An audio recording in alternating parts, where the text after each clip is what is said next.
23 जून 2018 का दिन था।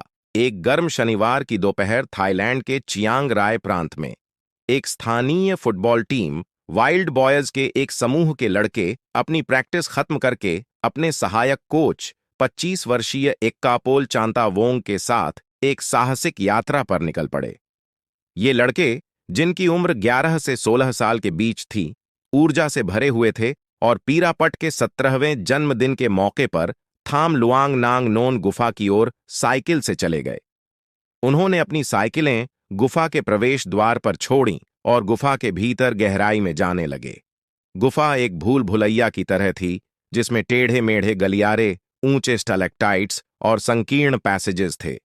उन्होंने 1 या 2 घंटे की खोजबीन की योजना बनाई थी, लेकिन गुफा के भीतर पहुंचते पहुंचते बाहर का आकाश अंधेरा हो गया, क्योंकि भारी बारिश शुरू हो गई। यह मानसून का समय था और पानी गुफा में तेजी से भरने लगा। जल्द ही गुफा तेजी से बाढ़ में डूबने लगी, जिससे उनका रास्ता बंद हो गया। एक्कापोल ने लड़कों को गुफा के भीतर उच्च स्थान की ओर ले जाने की कोशिश की ताकि वे सुरक्षित रह सकें। वे गुफा के 4 किलोमीटर अंदर फंस गए और पानी का स्तर लगातार बढ़ता जा रहा था। खोज शुरू होती है, लड़के और उनके कोच को उसी शाम घर लौटना था। जब वे नहीं लौटे तो चिंतित माता पिता ने खोजबीन शुरू की। उन्होंने गुफा के प्रवेश द्वार पर लड़कों की साइकिलें और बैग पाए। सबसे बुरा मानते हुए उन्होंने स्थानीय अधिकारियों को सूचित किया। लड़कों की खोज तुरंत शुरू हो गई। थाई नेवी सील्स और स्थानीय स्वयंसेवकों ने गुफा में प्रवेश किया, लेकिन बाढ़ ने इसे लगभग असंभव बना दिया। गुफा अंधेरी थी, पानी की धुंधली और पैसेज बहुत ही तंग और खतरनाक हो गए थे। खोज ने तेजी से बढ़ती हुई और कुछ ही दिनों में यह कहानी दुनिया का ध्यान आकर्षित करने लगी। अंतर्राष्ट्रीय गुफा डाइविंग विशेषज्ञ, सैन्यकर्मी और बचाव टीमें यूके, यूएस, ऑस्ट्रेलिया और कई अन्य देशों से मदद के लिए आईं।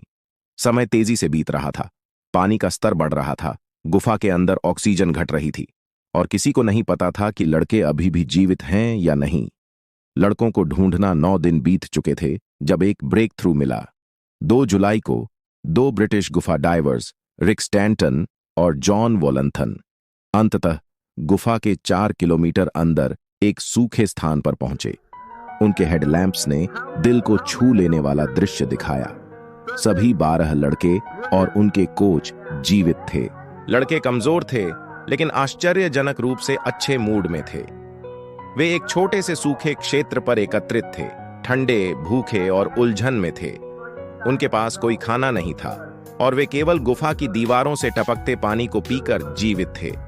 जब डाइवर्स बाहर आए तो लड़कों ने पूछा, आज कौन सा दिन है? वे समय का ध्यान खो चुके थे। स्टैंटन और वोलंथन ने लड़कों को आश्वस्त किया कि मदद रास्ते में है, लेकिन अब सबसे चुनौतीपूर्ण हिस्सा था, उन्हें बाहर निकालना। गुफा के संकीर्ण, बाढ़ग्रस्त पैसेजेस अत्यंत खतरनाक थे। कई हिस्सों में डाइवर्स को ऑक्सीजन टैंकों को हटाकर ही गुजरना पड़ा। धमाकेदार योजना स्थिति गंभीर हो रही थी। गुफा को और अधिक बाढ़ के खतरे का सामना करना पड़ रहा था और अंदर ऑक्सीजन का स्तर खतरनाक रूप से कम हो रहा था। इंतजार का कोई समय नहीं था। विशेषज्ञों ने गुफा में एक नया प्रवेश द्वार बनाने से लेकर लड़कों को मानसून समाप्त होने तक गुफा के अंदर छोड़ने तक हर संभव विकल्प पर विचार किया। अंततः सबसे अच्छा विकल्प था कि एक जोखिमपूर्ण, जटिल बचाव ऑपरेशन की कोशिश की जाए। रिचर्ड हैरिस, एक ऑस्ट्रेलियाई एनेस्थेटिस्ट और गुफा डाइवर, को योजना विकसित करने में मदद के लिए लाया गया।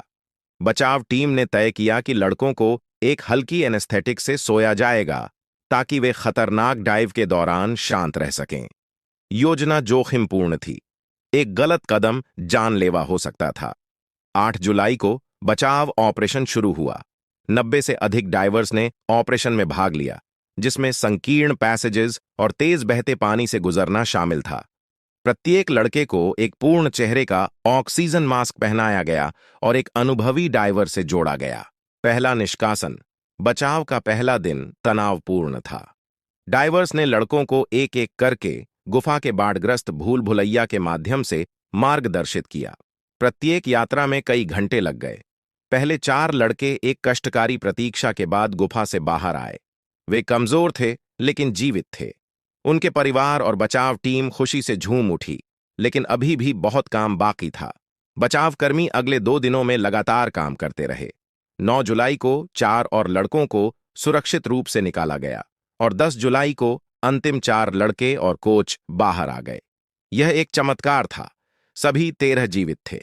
दुनिया ने राहत की सांस ली। वैश्विक प्रभाव सफलता से भरे इस बचाव ने दुनिया भर के लोगों को मोहित कर लिया। यह आशा, साहस और अंतर्राष्ट्रीय सहयोग की प्रेरणादायक कहानी बन गई। वाइल्ड बॉयज का बचाव एक प्रतीक बन गया कि किस प्रकार इंसान जीवन को बचाने के लिए अद्वितीय प्रयास कर सकते हैं। हालांकि ऑपरेशन बिना त्रासदी के नहीं था। पूर्व थाई नेवी सील समन कुनान बचाव मिशन के दौरान शहीद हो गए। वे लड़कों को ऑक्सीजन टैंक पहुंचा रहे थे जब वे खुद हवा खत्म हो गई। उनकी बलिदान ने मिशन की खतरनाक प्रकृति को उजागर किया और उन्हें नायक के रूप में सम्मानित किया गया। परिणाम राहत के बाद लड़कों ने अस्पताल में कुछ समय बिताया ताकि वे कुपोषण और संपर्क से उबर सकें। उन्होंने प्रेस इंटरव्यू दिए और बाद में अपने सामान्य जीवन में लौटे। हालांकि उनकी कहानी हमेशा उनके साथ रहेगी। कई लड़कों ने बताया कि उनकी आपदाओं के दौरान एक मजबूत बंधन बन गया और कैसे कोच एक्कापोल ने उन्हें सबसे अंधेरे क्षणों में शांत और आशान्वित रहने में मदद की। वाइल्ड बॉयज का बचाव केवल प्रौद्योगिकी और विशेषज्ञता की विजय नहीं थी, बल्कि मानव आत्मा और सहयोग की शक्ति का प्रमाण भी था। यह दिखाता है कि कैसे असंभव से लगने वाली चुनौतियों के सामने आशा और एकता अद्वितीय परिणाम दे सकती है। थाम लुआंग गुफा का बचाव आधुनिक इतिहास के सबसे नाटकीय और प्रेरणादायक बचावों में से एक के रूप में हमेशा याद किया जाएगा।